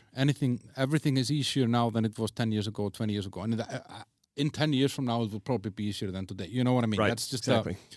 But at the same time, and we have all these tools that were been given to us that could increase efficiency and all that. But we have never struggled as much, like if we look at disease, mental disease, and obesity. I mean, like anxiety. Yeah, and it's like, I don't know. It's almost as we built a world that is too complex for this animal that we are. Yeah. You know what I mean? Sure.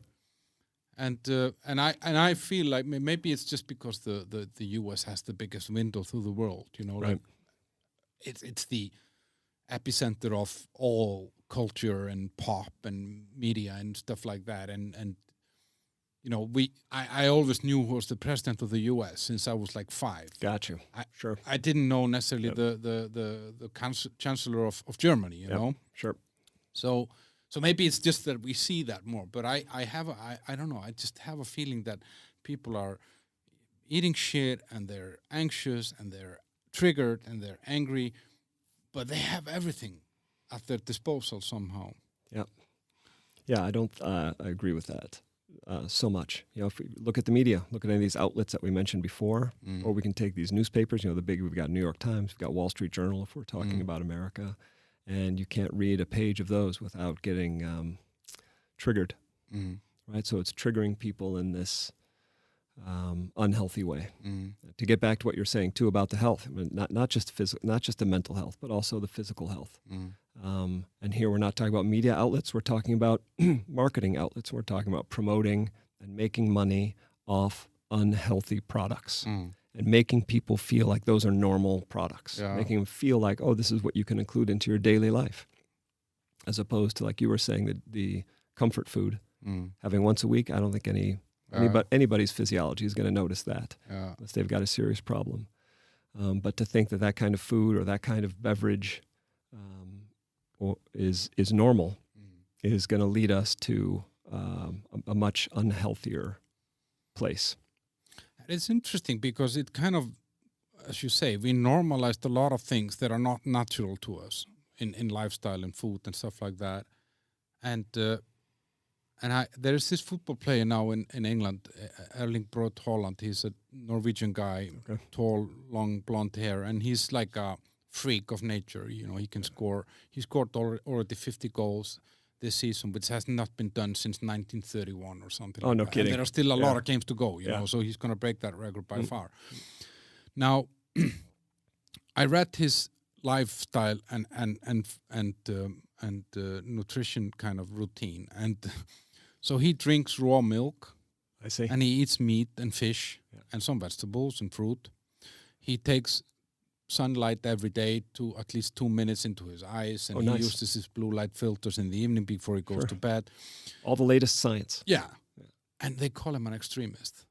Oh, no kidding. Yeah. Man, and I was thinking, okay, so I eat a lot of meat and I exercise, and I believe that people should be responsible for their own health, their own well-being, and yes, we need to help take care of those who can't. Right. But I don't believe that it's 90% of the nation that can't. I think that's the other way around. Yes. And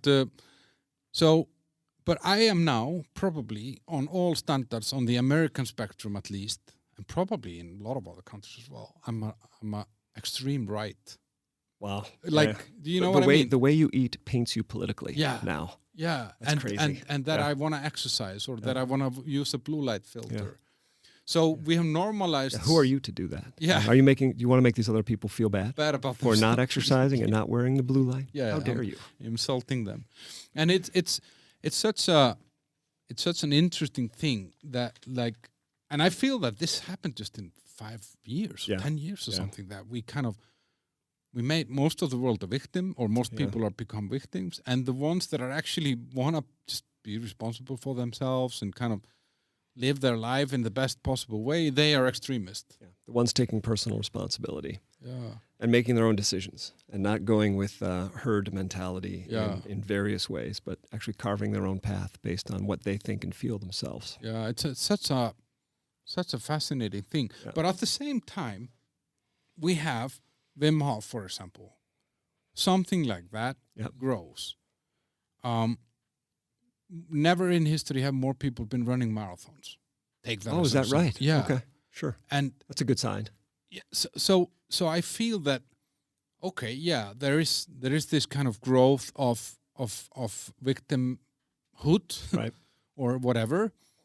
But on the other side, there is also there is an industry that is kind of growing of people that actually want to kind of go back to the roots. I want to be human. I want to feel like a human. You know, I don't want to eat shit that colors my intestines or something like that. Man, exactly.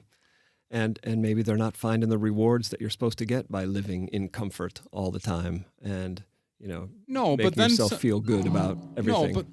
But then some other industry just takes over. When the food industry has poisoned you, then the pharma industry comes in and says, well, it's not the food, it's the environment that you live in. You need to take this pill. Take this pill. That'll fix all your problems. Yeah. If that doesn't work, I have another one for you. Yeah. Do you take any prescribed medicine? No. I just started taking some allergy pills because this is my season. Yeah, but that's a temporary thing. Yeah, I take it for about 6 or 7 weeks per year. Otherwise, no prescriptions. I'll take some supplements now. I'm trying to stay on top of the science. Middle-aged life, midlife warrior, midlife crisis warrior. Yeah. In the midlife, I'm starting to take some supplements, looking at what it is that we need to, we should be taking to keep staying at the top of our game and as healthy as possible. But no prescriptions. What about you? No, I don't. But I just have a feeling that it's a dying breed to be like. I just turned 50. You're 54. Yeah. There are so many people that I know that are taking all sorts of prescriptions, like, and I just don't get. For me, it's just so foreign somehow. Yeah. I mean, first of all, my girlfriend would kill me if I would take any. Yeah. I'm really? barely, So she's a purist in that regard. Yeah, okay. she's an extremist. Okay, yeah, how dare Extreme she? right, yeah. and so I'm barely allowed to take a headache pill, even if I have a hangover, you know, like, so she makes me suffer. And no, it's just, I don't know. And then when you tell someone this, like when you talk about, I'm, you know, you 54, you go barefoot to the woods and you walk in the snow, and people can laugh about that all they want. But there is no reason why they can't. No, exactly. This is the kind of thing, like you're talking about the Wim Hof Method. That's another reason that it is rising. The popularity is growing, is because it is for anyone. Everyone can go for that walk. You don't have to go to the top of Kilimanjaro. Right? You don't have to go stay in the ice bath for an hour. You can do these things according to your own. It's kind of a thing where it's not you and me. We will not compete against each other. It's about you becoming yourself. The best you possible. Exactly. Wim says, "No ego, we go." He has these clever phrases, and so that one kind of sticks with you. It's not. We're not going to go in there and battle it out together, compete against each other. So that does. So you can apply that to everybody, just like you said. Also, the walk in the forest, in the snow. That's for everybody. Yeah. We're not trying to exclude anyone. Everyone has the right to take this responsibility of their life.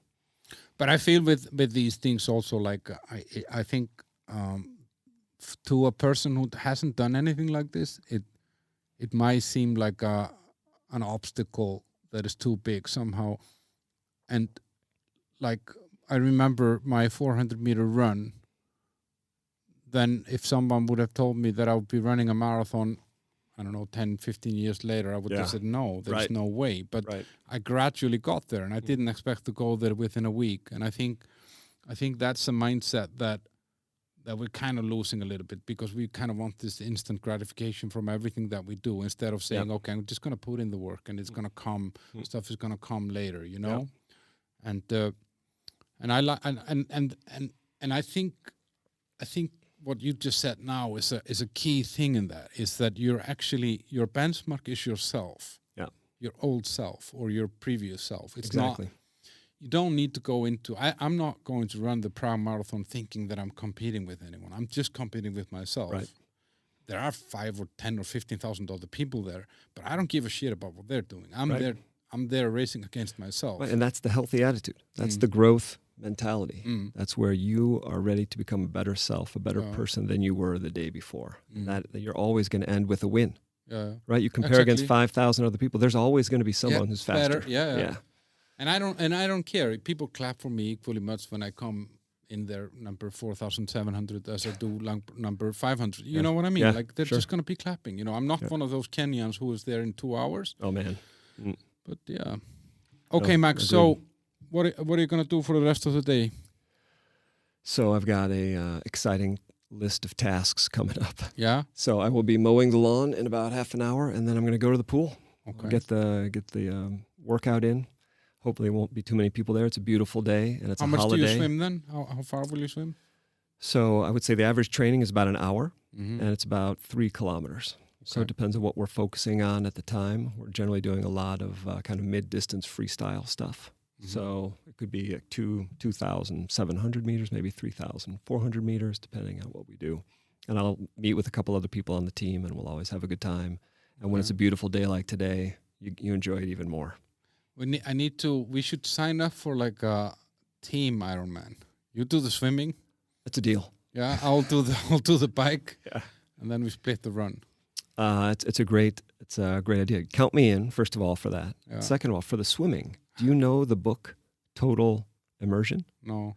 So there's a book called Total Immersion that was basically written for people who wanted to swim well, who did not grow up swimming competitively like I did. And it was always true that anyone who didn't grow up swimming competitively will never be able to swim like someone who did.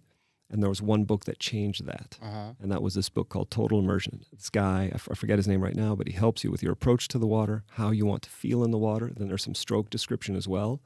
But it can turn a kind of triathlete swimmer who's just trying to get through that leg into someone who is a powerful swimmer. I need to check that, because also with the swimming and the triathlons is that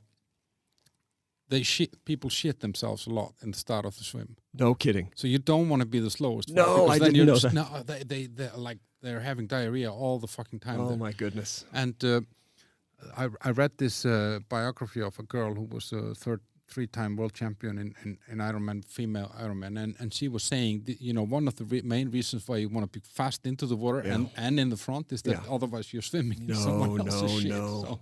I never heard that. That's terrible. Yeah, it's horrible. You've got to get this book, and if you need any help, you let me know. Yeah. Okay, we'll go to the pool together. Let's wave. Guys, thanks for watching. If you're watching, and guys that are listening, check it out on YouTube as well.